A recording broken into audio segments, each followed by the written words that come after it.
नवरात्रि की हार्दिक शुभकामनाएं।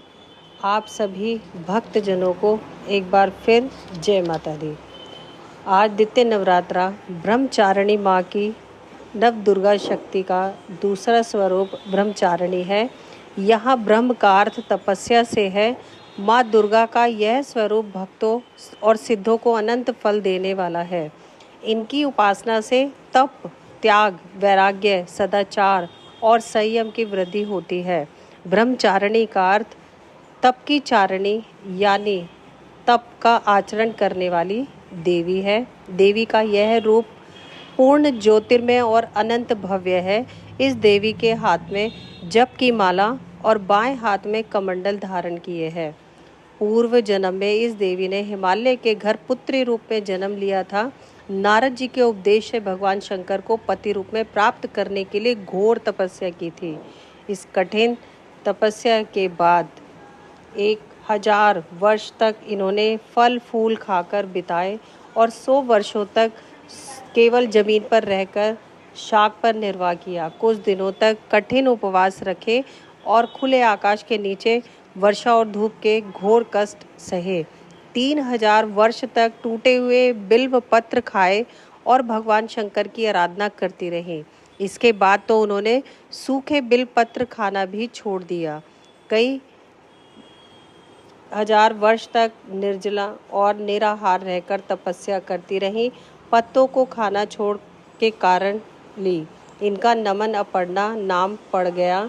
कठिन तपस्या के कारण देवी का शंकर शरीर एकदम क्षीण हो गया। देवता, ऋषि, सिद्धगण, मुनि सभी ने ब्रह्मचारिणी की तपस्या को अभूतपूर्व पूज्य कृत्य बताया, सराहना की और कहा कि हे देवी, आज तक किसी ने इस तरह के कठोर तप नहीं किया। यह तुम ही से ही संभव है। आपकी सभी मनोकामनाएं पूर्ण होगी और भगवान चंद्रमौली शिवजी तुम्हें पति रूप में प्राप्त होंगे। अब तपस्या छोड़कर घर लौट जाओ।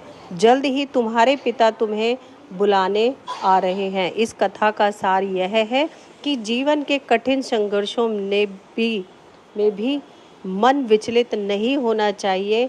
माँ ब्रह्मचारिणी देवी की कृपा से सर्व सिद्धि प्राप्त होती है।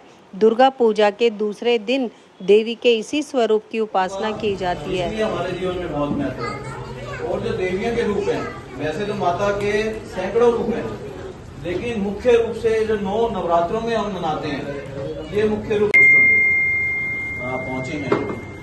तो हमारा आज इनको बुलाने का मकसद है कि इस तरह के प्रेरणा स्रोत जो समाज के लिए एक उदाहरण प्रस्तुत कर रहे हैं, आप भी इनसे कुछ सीखो और आप भी आगे बढ़कर RS पब्लिक स्कूल का नाम रोशन करो और आप भी उन्हीं ऊंचाइयों पे पहुंचो जहां जैसे सर के स्टूडेंट्स आज जिन ऊंचाइयों को छू रहे हैं, आप भी उन ऊंचाइयों को छू।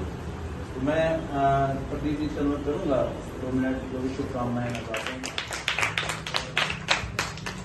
बच्चों, जैसा कि अभी आपको विनीत सर ने बताया है कि आपको ऊंचाइयों को छूना है, वो कैसे छूओगे? खूब अच्छे से पढ़ के, अच्छे से मन लगा के पढ़ना है। अभी तो आप बहुत छोटे हो, अभी टाइम जरूर लगेगा, लेकिन जो अच्छा पढ़ाई करेगा, जो फर्स्ट आएगा, सेकंड आएगा, हमेशा टॉप पे रहेगा, उसको सरकारी नौकरी भी जरूर मिलेगी और हम ही दिलवाएंगे आपको। ठीक है? तो खूब अच्छे से पढ़ना सब लोगों ने, सब बच्चों ने।